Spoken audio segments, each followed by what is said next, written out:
me, that was my first twist in general.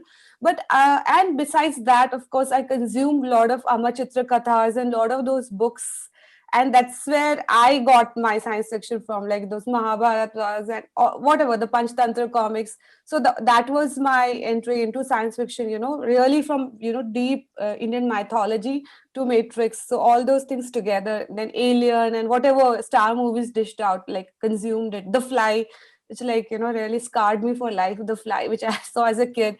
So, stories like this. I really miss the whole TV wave, because yeah, we never had cable TV, so I missed it. Like, we used to just be very studious in my house. So yeah. Yeah, no, what I'm talking about is, of course, the pre-cable days, like Yeah. mid to late 80s and all this sort of thing. And then there was like a huge gap. Uh, and in the past few years, what I've seen is, it's really sort of taken off, at least as far as literature is concerned. And, like, for example, a couple of years ago, we had Magical Women. I mean, since we'll start with the South and then move pan India.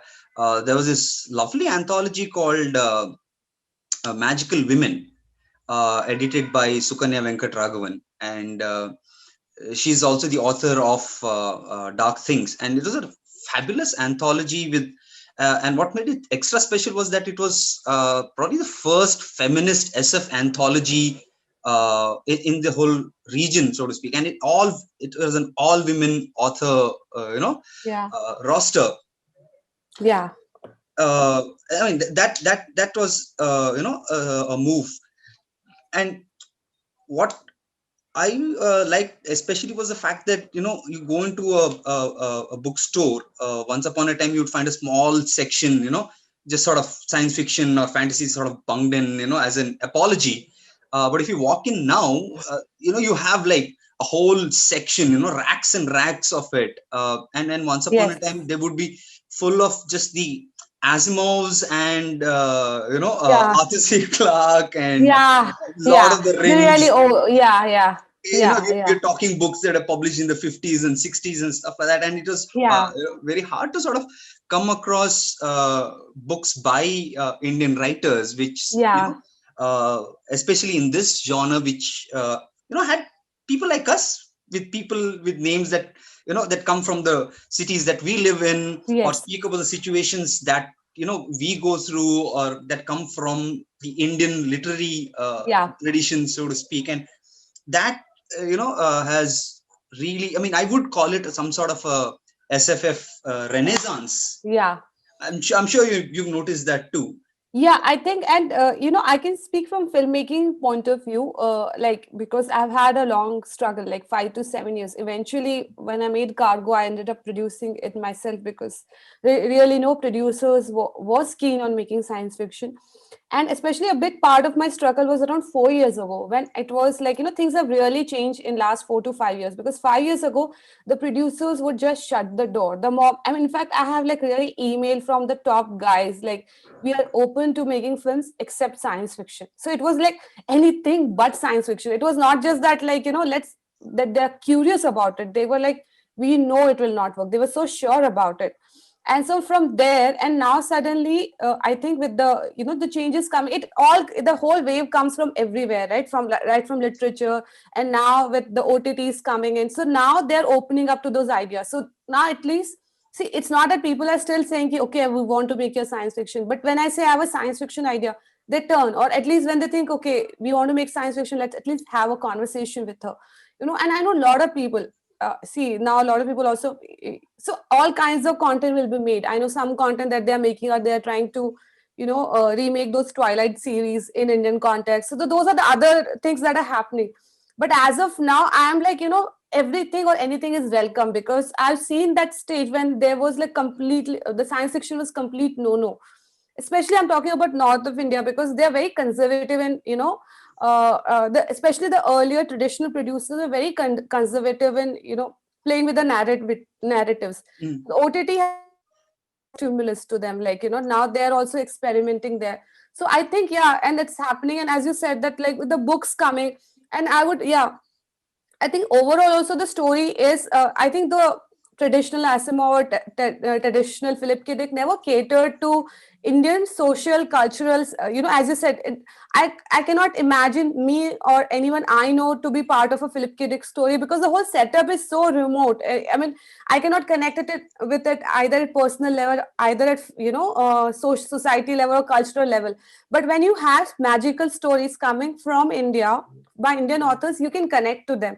And now people are trying to make films out of series of books written by Indian authors. I think one of them is uh, I'm forgetting the name, one of the Indian authors, but his book is now circulating. Who writes sci-fi? Whose book is circulating? People are saying, "Oh, let's make a series out of this." The Turbulence. The book is Turbulence. Yeah, So people Samit are, Basu. Yeah, yeah. So people are now keen that okay, now we have Indian sci-fi writers whose books represent us and our science fiction, and let's try to make it. So as you said, we are in a very golden phase as far as, and it's a very delightful place to be in because I always feel that the inception stage is always the most passionate stage because we are not doing it because we are getting money for it. We're doing it because we want to do it. Like later on, people jump in because they will get, oh, science fiction mein paisa hai, which is world over, right? yeah, It enjoys a mainstream status world over, science fiction, but that's not true for India. yeah. It is No, I mean, if hardly. you from a pop culture perspective, if you look at it, right? I Mm, mean, if you look at the Comic Cons that happen in India, I mean, it happens in Hyderabad, it happens in yeah, Bombay, it happens in Bombay. Delhi, it Yeah, happens in Bangalore. You see the crowds coming in. yeah, You know that there is acceptance for science fiction, fantasy, and the absolutely. comics and all Yeah, those associated narratives. And if you look at the films that are becoming blockbusters worldwide, and by extension even in India, or the series that people are talking about on OTT, be it, a Stranger Things or a Dark, yeah, all of them are science fiction, yes, right? yes, And I'm glad you mentioned Turbulence, because that's one series that I would love to see. yeah, I mean, while people talk about, like, say, The Boys, which is yeah, an amazing sort of take on the superhero genre, yeah. Turbulence and Resistance, Samit Basu's Turbulence and Resistance is the same. And I absolutely love the line in it when it said, Superman was real and he was Indian. Yeah, yeah, And the setup is so nice. I mean, people in a flight take off from London, and they encounter turbulence, yeah, and when they turbulence. land when They they have land a in India, super. yeah, there's a plane load full of I won't say superheroes, But superpowered like, individuals, because some of yeah, them become good, some of them become bad, and all yes, that. And uh, even for that matter, if you look at something like a Simoquin Prophecies, yeah, again by Samit Basu, which also happens to be the first Indian yeah, fantasy novel in English. It's a fabulous Indian story which sort of mashes up Indian mythology and epic fantasy, the Tolkienesque epic fantasy, and the humor of a Terry Pratchett, but it's just so Indian. yes, It's yes, just it just feels so Indian, and I think the time is now right that, I mean, hello, producers, streaming channels, if you're looking for things to adapt, yeah, look at these two. I mean, you have a ready audience, yeah, and yeah, while we're on the topic, I mean, his latest book, Chosen Spirits, yeah, was shortlisted for the JCB Prize. It was in the short in JCB Prize, as everyone knows, is like yeah, India's sort of biggest, richest literary prize, yeah, and it was nice to see them look at Chosen Spirits, which is a speculative fiction book. I mean, it's a book that's set in India of the 2030s, yeah, and Samit Basu calls it an anti-dystopia book. It's set in India, and it talks about the things that we are all going through and are familiar with right now.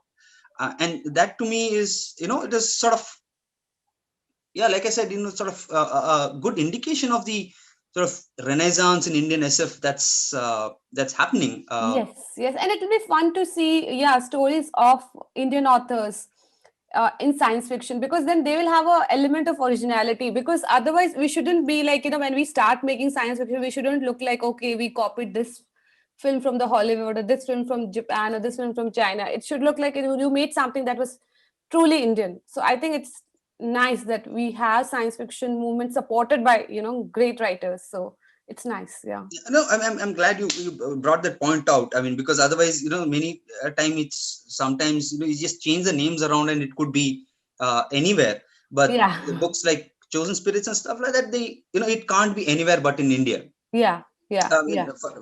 For example, earlier this year there was this book called Analog Virtual and Other Simulations of Your Future by this. It was a debut novel of Lavanya Lakshminarayan, Hmm. and it is set in the Bangalore of the future.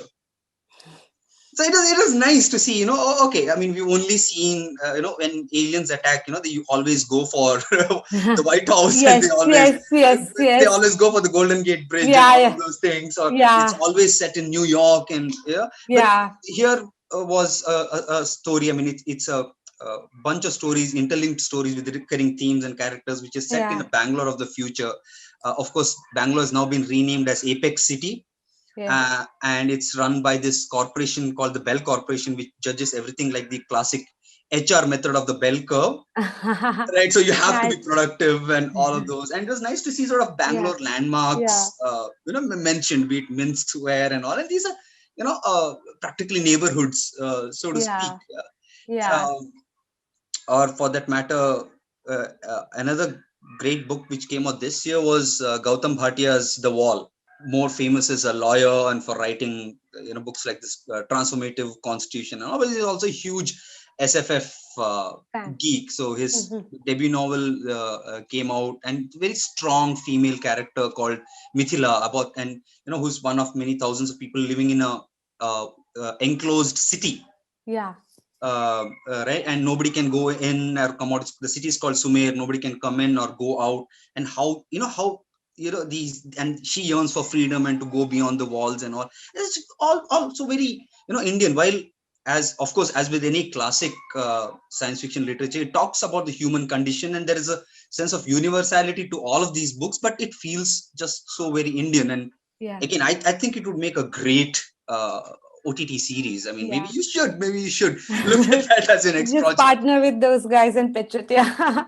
And speaking of this thing, I mean, even in the south, for example, I mean, you were speaking about how people in the north, they may be a little orthodox or whatever. That way, I think in the south we have, we had Android Kunjapan version 2.5. Yeah, I love This is how a they're very, fearless, how they bring in the politics into their, especially, those films. They bring in sci-fi, but they also bring in the regional politics, the regional prejudice. So it feels like so integrated. So the science fiction is not an as an element is not sticking out. It's not something you've pasted over, Kerala. It's something. It feels like this thing is navigating that landscape, and that landscape is also trying to understand the presence of a Japanese robot in its lands. So I think that's what is very exciting about, and especially when good filmmakers take up, like when Leisure Joseph, good filmmakers take up science fiction. I know that they're gonna create a revolution. Like they're gonna create something that we all will be like, yeah, super excited to see. yeah. I So mean, literally, yeah, I'm looking forward to the next film, Churuli, which truly, seems, yeah, yeah, yeah, it's so very intriguing. The trailer is so promising. Yeah, yeah, so yeah.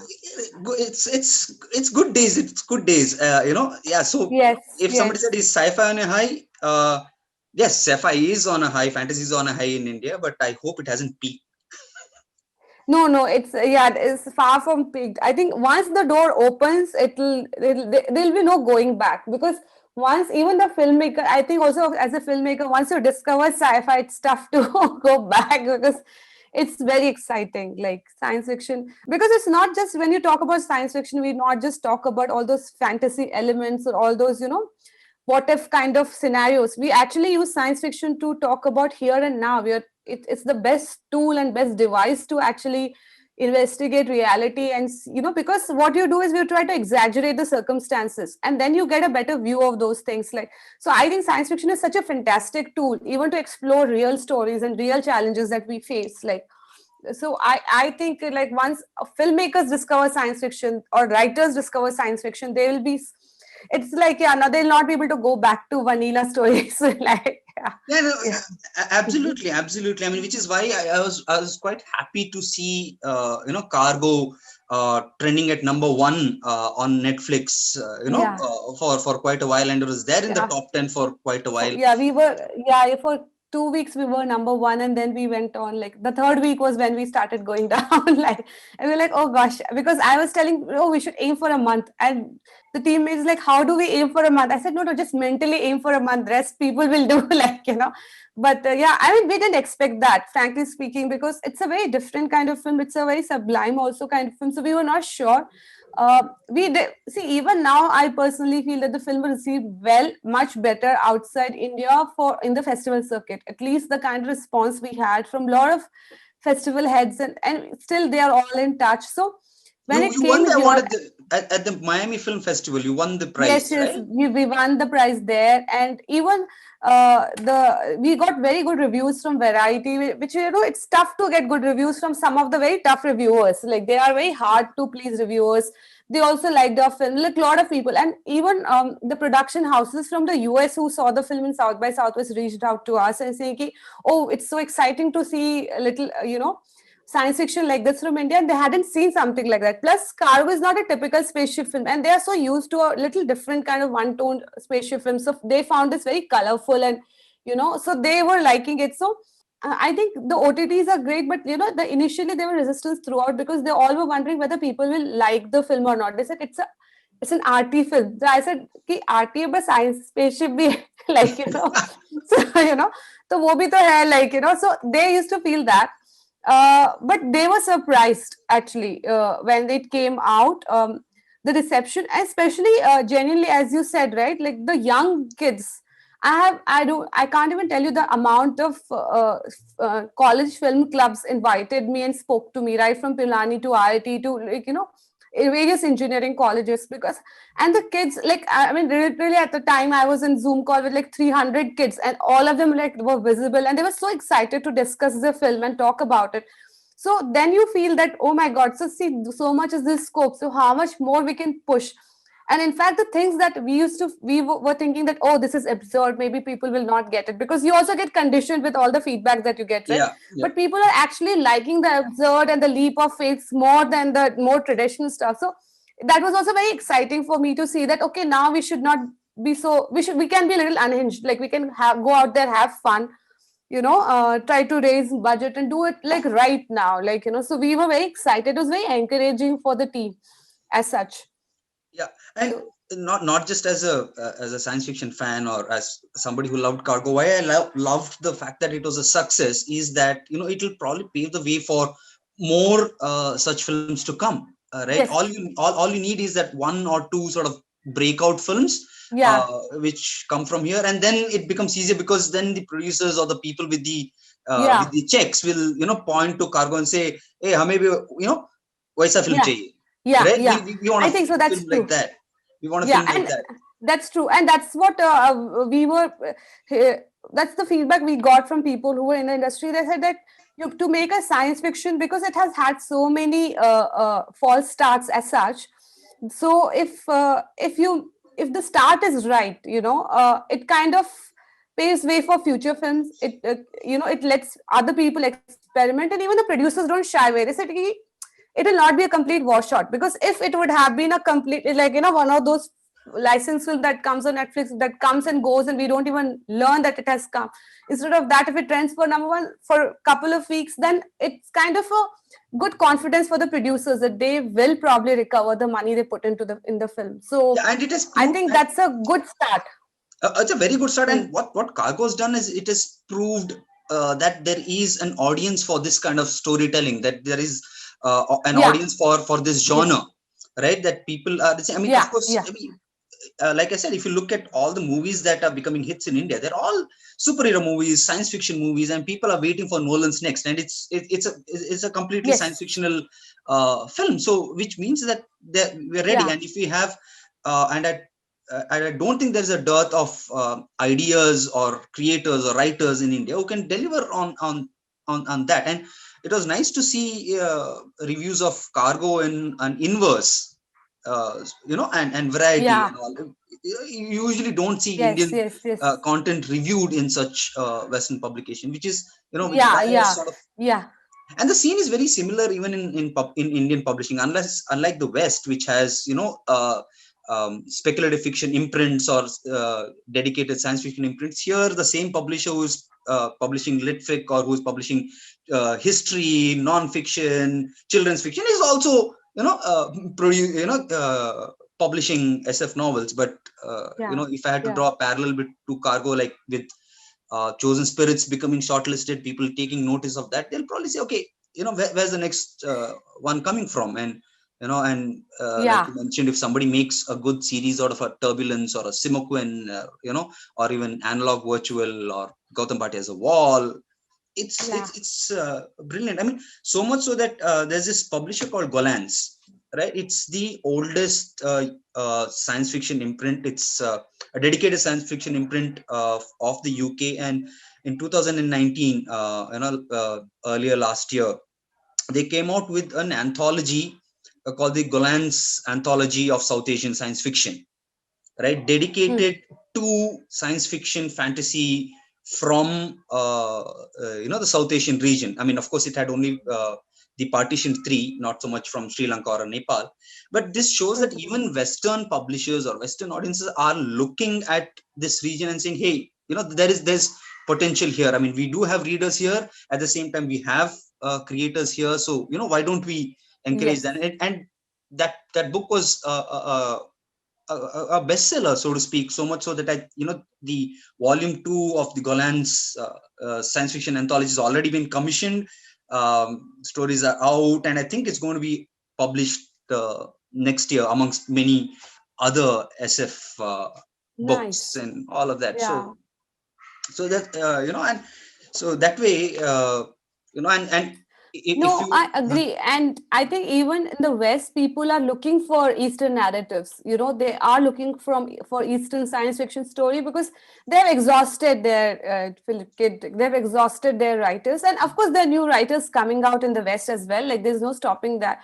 But they are like, I think, for example, a very good example is Ted Chiang or Arrival. I mean, Ted Chiang, of course, you can always debate whether he's from the West because he works in Seattle and he studied there, but of course his sensibilities are true and indeed, so I mean, Eastern, his sensibilities, stories are very true to his roots, or Louis Fiction, like The Wandering Earth. So people are looking at Eastern writers, and it will be very exciting to see an Indian author break out, like his stories. Like it will be amazing that an Indian author writes a short story that goes on to become a film like Arrival. I think it will be so fantastic. I mean, I don't think the day is long past. I mean, because if you see the way Chinese science fiction is taken off, it's not that science fiction didn't exist in China. It was there from the longest time, but it took one three-body problem to win the Hugo, Yeah. right? I Yes. mean, Yes. and you need Yeah. that one Ken Liu, who will translate it and take Yeah. it to the Western market, or and Yeah.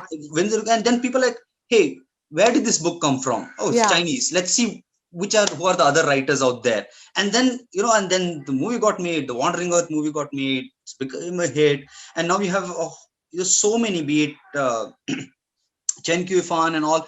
Lots of these people are now getting published in the West, and Chinese science fiction is this next big thing. But as it's made out to be, it was not sort of sui generis emerged in 2014. And I Yeah. think the same thing will happen with Indian writers as well. I mean, if you look just the past year itself, we've had writers like Shivram Das, Nivedita Sen, being nominated for the Hugos and the Nebulas. Yeah. Yeah. Yeah. Right. And in the past, I mean, even Gautham Bhatia, whose Wall I just mentioned, he's been nominated, as part of the Strange Horizons team for this thing. Mimi Mondal has been nominated. Aishwarya Subramanian has been nominated.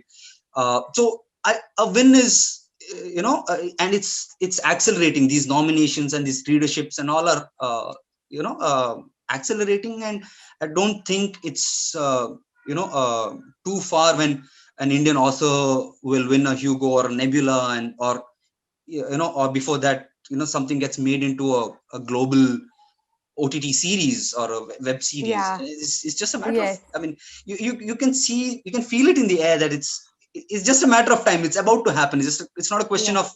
of, it's not a question of if. It's just a question of when. I also think that already a few cool series are getting made as we speak in India on science fiction. So let's see, like there's Anand Gandhi, some very good directors whom I've known from the past who are excited about science fiction are also venturing into science fiction. There was one series called JL50 on Sony Live, and I know Yes. Anand Gandhi is making one science fiction series. And yeah, I mean, a lot of things, like I am also writing more science fiction, like we are getting that confidence, right? So and now there are 2 3 people interested in our science fiction, so it's exciting time for us also as creators. So I'm pretty sure that, like, yeah, and that's how you break out. I think that's how it happens, like gradually by doing more work and showing it to more people and as such. So I Yeah, think it's, yeah, yeah, and if you expand the ambit of spec fic beyond science yeah, fiction fantasy to also include horror, right? We've yeah, already had Betal this year. yes, yes, yes, yes, We yes, had Betal this year, sort of yeah, period drama, zombies, undead, yes, fantasy, and with yes, a good setup for a sequel. So I think that yeah. is coming. And I think there's one more zombie film is coming. There's been by Aditya Kriplani. It's a very insane zombies in Maharashtra. Something, it's like zombies in Dombivali, something like that. Yeah, that Zombie Zombivali, yeah. Zombie. Sorry, It's about yeah, zombies in Dombivli. Yeah, yeah, yeah. that's out next year. Yes, I yes. saw the teaser trailer, and Yeah. So that that's also coming. So I think people are in general pushing the boundaries. A lot of time people venture out and do the science fiction, but they don't realize they're doing is science fiction. So I sometimes feel I should probably camouflage my science fiction, inside a human story and say, okay, this is the story about father and son, but actually there's inside there's a science fiction. So that's all, also sometimes I was tempted to do in the past. Like, you see, all good science fiction stories are human stories. Like you said, it's not really about the tech yes, or yes, showing cool gadgets. It's about examining the human examining. condition Yes. or putting the lens on the future, right? Yeah. What if this goes on? What if, it's all Yeah, about what if examining the a faulty present. And societal construct goes on, and then how it will extrapolate itself and how it will turn out? exactly, Yeah, and it's a yeah, good way to examine, which is where, like, to go back to what you said about Philip K. Dick, while I may not the characters are not us or the setting is not us, some of the philosophical themes are universal, yeah, cutting across all. yeah, yes, And there's a yes. lot of, and I mean, apart from Malayalam, there's a lot of thing happening even in Kannada as well. I mean, there's this upcoming science fiction film called Mysore Masala, the UFO incident. Wow, uh, yeah, it's called Mysore Masala, the UFO I'm incident. buying first day for sure. Yeah. No, I mean, given the current situation, I think first day for sure will happen in our living rooms. Yeah, I know. It's Yeah, directed by Ajay Sarpekshkar, and it has Anant yeah, Nag and Prakash yeah. Belwadi, and it's got these spaceships and aliens coming in. I think it's in post prod, and the CGI work is going on the spaceships and all of that. So Nice, nice. Wow. right, and there's some sort of a fantasy film called Turtu Nirgamana, which is coming. Is a guy who's dead gets a chance to come back to life and relive the last 3 days of his life. So I mean, all in all, good days ahead. Yes, It's on a high. Let All I can see is let it go higher, right? And let yes. Indian SF live long and prosper. Yes, I know. We need to claim back the magic of our mythology. In fact, I was reading some Harvard paper which spoke about this, which said that, like, I was basically researching for something. I was researching on the history of scientific inventions in ancient India as such. And they said that, like, we have managed to preserve the art. We have managed to preserve, we have a sense that we had a rich architecture and the art, but the whole engineering that we did, that all got lost, and there are like papers and papers on that. So it was very interesting to read, and I was like, and that probably also fueled. So for example, when this was the space rush in US in 1960s, there's so many space films came in, and now we are back on that space rush. So how, like, I think now the realities of us also is very, people are talking about going to Mars. There's Elon Musk, and there's all this, like, whatever, people throw those things. So this, so I think that will also fuel in general, because now we are also ready as a society to see the potential of science, like in terms of science fiction. So I think it's a good time that way also, in terms of where we are in terms of a technological development as civilization. So it's probably going to come back. Yeah. I guess that's a nice optimistic note to end on. I mean, I know for sure I can keep going on, and I'm sure you have enough to talk. I mean, even if we had Yes, gone on for, we can yes, go on for another hour, just yes, yes, talking only about myth and science fiction. But I guess, on that yeah, optimistic note, yes. I think we can sort of end this session.